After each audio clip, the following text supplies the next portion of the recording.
Good afternoon, Mcasters. This is Michaela here, and I'm just showing you the reptile room here. I have been doing some deep cleaning in the reptile room. So as far as like every single enclosure has been substrate cleaned. If they use pillow pads I use for the bearded dragons, those are clean. Scrubbed all the glass enclosures that the geckos live in, because you know how they love to poop on the doors. Yeah, everybody's got fresh water and food, and as you can see, done a lot of sweeping on the floor. I have completely did a deep clean from this side of the room all the way around, even to Blue's enclosure. Oh yeah, we'll get to Blue in a minute.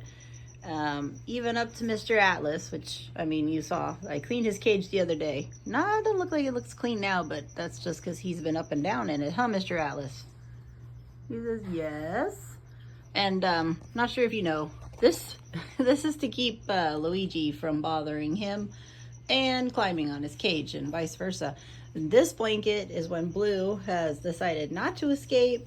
It keeps him from seeing Atlas, because they tend to have an issue with each other seeing each other.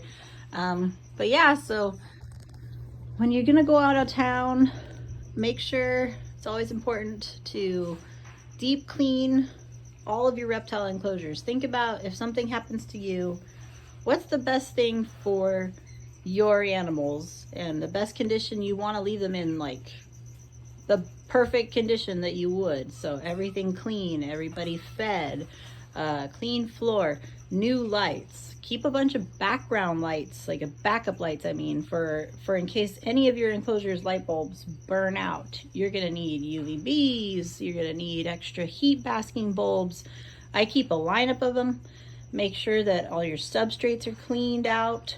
If you see right now, my reptile room is right about 84 degrees. I keep a thermostat on the wall in the room, and you can somewhat see Patty from here, one of my Ackie monitors, on top of her rock basking. But yeah, I keep extra backup light bulbs. I keep, if you notice, this whole row of enclosures, the chameleon row is the basking lights are temporarily off right now because the room got up to 84 degrees, which is quite hot. These guys are all situated, and down below there's Sudan plated lizards that live underneath the chameleons. They're big old enclosures down below, and they're in there. And then of course I've got my Senescenorium, Jolly. Oh look, Jolly is actually out right now, which is pretty cool. Say hi, Jolly. This is really cool. I don't usually get to see Jolly. Look at you. Hi, Jolly. You're so neat. Jolly has decided to become antisocial, so what are you gonna do, right? Oh yeah, and here's the fun one. See Blue's enclosure. He escaped again. Yay. You know what he does? He spends a couple days in his enclosure. Sometimes he spends a couple weeks, and then he tricks me and says, oh, guess what? I'm disappearing again. I'm getting out. So he is out, and when he's out, I leave his doors open and his lights on. I put this step stool, which I'm currently propping my legs up on. I put it up against his enclosure, put his food on it so he can still access his food, get into his enclosure, get into his water bowl. But yeah, right now he is hiding behind that curtain, and that wall from the top is a leucistic Texas rat snake. Below that is Rosie, my albino king snake. Below those are ribbon snakes, and then there is a lovely spider ball python rescue who she is sleeping, Nathara. She's special. And then over there, of course, we've got I've got a leopard gecko on the top shelf. I've got Cleopatra, the hognose snake. She's like got a little lavender in her. She's very pretty. Of course, there's Yuki's enclosure, specially set up for him. Next to Yuki is a line day gecko and a really cool one of those waxy monkey tree frogs. And down below Yuki is Emily's enclosure, and below Emily is Rusty the ball python, and next to Rusty is a very long, it's a 20-gallon long enclosure that is got a albino corn snake that is hibiscus.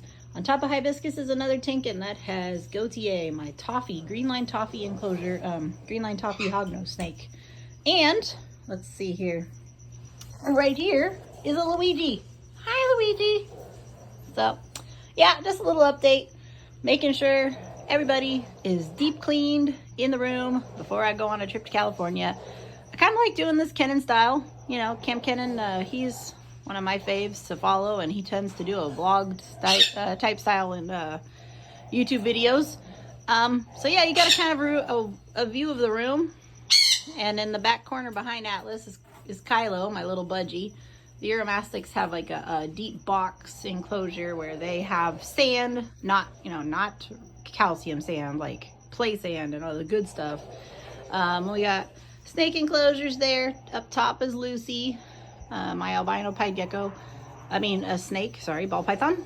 And then next to the Euros there are morning geckos. And down below is Moana, my cute little Rankins Dragons enclosure. And then on the floor there, which is soon to go up top there, is my gargoyle gecko Gargamel, since I just did his new enclosure. And then up top is, of course, Leroy's enclosure with the little purple light there. He tends to like to hide during the day. Next to him is house geckos. And of course, the lovely, always, most reptile keepers have the hanging snakeskin sheds. So, have a wonderful day, M-casters. And yeah, background noise is two very loud Texas healers playing tug-of-war with brand new toys. Here, Atlas, say goodbye. Bye.